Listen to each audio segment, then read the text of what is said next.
Greetings, friends and subscribers to WarChant.com. I'm Aslan Hajavandi alongside Ira Schofel, managing editor of WarChant.com. He's still over in Amelia Island, Florida for the ACC meetings, and some pretty cool news coming down today, Ira. Some clarity given about how the ACC Network is going to work, at least in terms of how they're going to put Florida State at the front doorstep of this conference. Florida State, first three games. We were hoping we'd get to know the kickoff times for those first three games, but we're going to have to live with games 2 and 3. We still don't know when the Boise State game is going to kick off. That's obviously August 31st in Jacksonville, but Louisiana Monroe, the home opener, and then the first true road game at Virginia. We now know when those games are going to kick off, and they're going to be on the new flagship network, the ACC Network, right, Ira? That's right. It's exciting times. I mean, I think it works out perfectly for the ACC. You knew that they were going to want to feature Florida State somewhat heavily in the launch of the new network because of the brand recognition Florida State has and the fact that they do tremendous ratings. I mean, if you look in the history of the highest rated college football games, Florida State's all over that list. And it works out pretty well because Florida State obviously isn't at their highest point right now. If Florida State was coming off a national title or something like that, you wouldn't want to put them necessarily on the ACC network twice in the first 3 weeks. Florida State's obviously coming off a 5-7 season. They have to be a little bit more agreeable to that type of thing. And so now the ESPN and the ACC can go to these cable providers and say, look, in these first 3 weeks, you're going to have Florida State in 2 of those first 3 weeks. It's a big name recognition. It's going to help them. I think the conference's view is it's going to help them, seal some of these deals with some of these cable providers that they haven't sealed yet. Because as of right now, I'm in Tallahassee, you're in Amelia Island, Florida. So right now, our cable provider, at least for me, in pretty much, downtown Tallahassee, is Comcast Xfinity. And I guess as of right now, I would not be able to get my ACC network. Correct. If you're a Comcast cable subscriber, I think their deals. They have some deals with different providers across the country. They made some headway. A really big provider up in the Northeast. They've gotten some other deals, across the country lined up, but they have not gotten Comcast. They have not gotten Dish. I believe they have DirecTV, but I don't think they have the Dish network. I don't believe they have Spectrum, the one that's kind of in your hometown area. Yeah, Tampa area. Yeah, I don't believe they have them either. So those are big ones that they have to get in this footprint. And, obviously, the ACC, the kind of the heart of the ACC country is the Carolinas, and some of the providers there don't have it. But this is it's to be expected. It's nothing to panic about right now.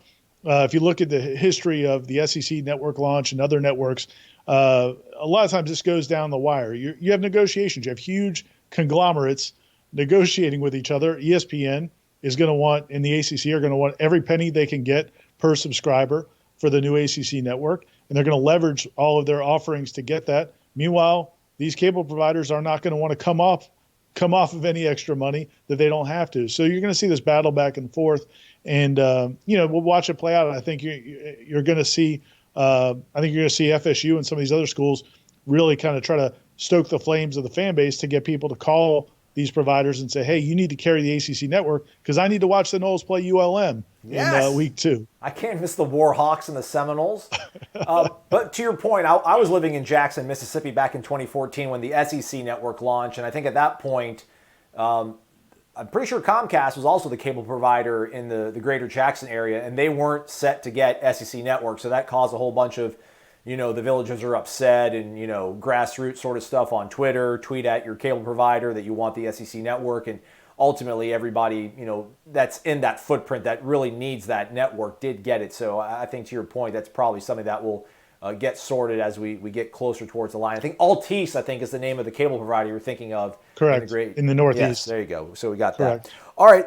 And just real quick on that comment. I mean, it did work for the SEC network. Yeah.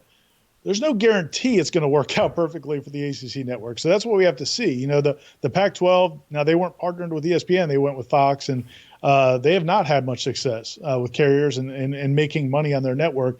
So it's, the Pac-12 went independent. Yeah. The Big Ten went with Fox, correct? Yep.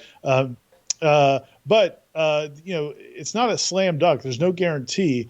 And, the deal has to get done for it to be profitable. I mean, that's what's going to make this thing close the gap, the revenue gap between the FSU and the SEC and the Big Ten and the Big 12, these other conferences.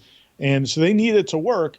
But again, Comcast is going to do what their fiduciary duty to keep their costs down. Ooh, fiduciary. Look at you dropping those SAT words. I got lucky. Proud of you. All right, so I was maybe just because I'm a cynic and I'm a skeptic, I was bracing for quote bad news, especially after the way David Coburn, the athletics director at Florida State, spoke to you about the relationship these universities have to have with the conference network. Is that if they're going to have to be agreeable and let some sort of things that might be unconventional, whether it's start times, kind of allow that stuff to happen so that this network can be ultimately successful. But the ULM game, that's a 5 p.m. kickoff. I've got no problem with that. I would think most Florida State fans don't. And then the following week, I think that's going to be the 21st? 14th. I'm sorry, I'm jumping a week ahead. The 14th, that game at Charlottesville against Virginia, that's at 7:30 p.m. So, that's obviously great for the fans at Charlottesville that want to get all lathered up for that game. But it feels like historically, Florida State playing Charleston Southern or Louisiana Monroe or choose your Sun Belt FCS program du jour, those games usually be at noon, and no one really likes the noon football game. So, I mean, speaking from someone who still has a little bit of skin in the game and likes to have their friends come up for games, I think you're more likely to have folks come in town for a 5 p.m. kickoff than you would a noon game. So I would think that hopefully most of the fan base is pretty on board with these start times, despite being on a, quote, secondary channel. Yeah, I think certainly for the people in Tallahassee, it's not a big deal. I think the concern would be, people coming from South Florida,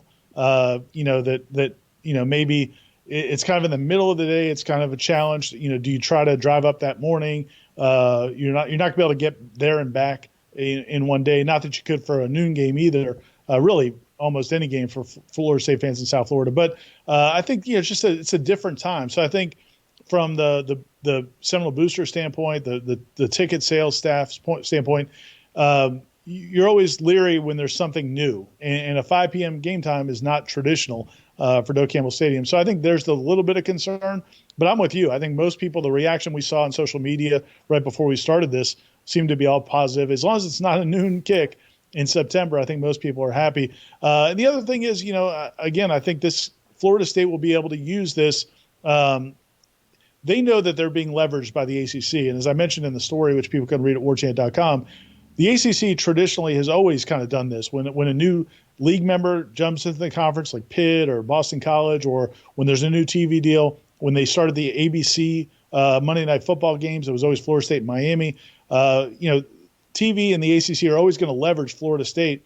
And in return for that, Florida State sometimes can ask for favors. So, again, I think the game time is not a bad thing. And the fact that they're, leveraging Florida State to get this network off the ground, again, is I think another chess piece that Florida State will have in the future to say to the ACC, hey, we helped you get this network going. Now help us out in this situation. So the one thing that I do see as we wrap things up, looking at the 3-week sort of matrix they have, Miami plays North Carolina week 2 at 8 p.m. That's obviously a good start time if you're a fan of either of those teams. South Florida at Georgia Tech, that's going to be a game that'll be on ACC Network, so that's a pretty good, draw from outside the conference. I do see Ohio at Pitt week 2. That's an 11 a.m. kickoff. Let's just hope all the leveraging and everything that we never get an 11 a.m. kickoff. That's all I ask for. You're not asking for breakfast in whatever. What town is Ohio even in? Well, I'm guessing that game's not at Ohio, but yeah, it's yeah. You don't want to get Athens. I think it's Athens. I think they're Athens as well. I want to say they're Athens as well. Yeah. I think.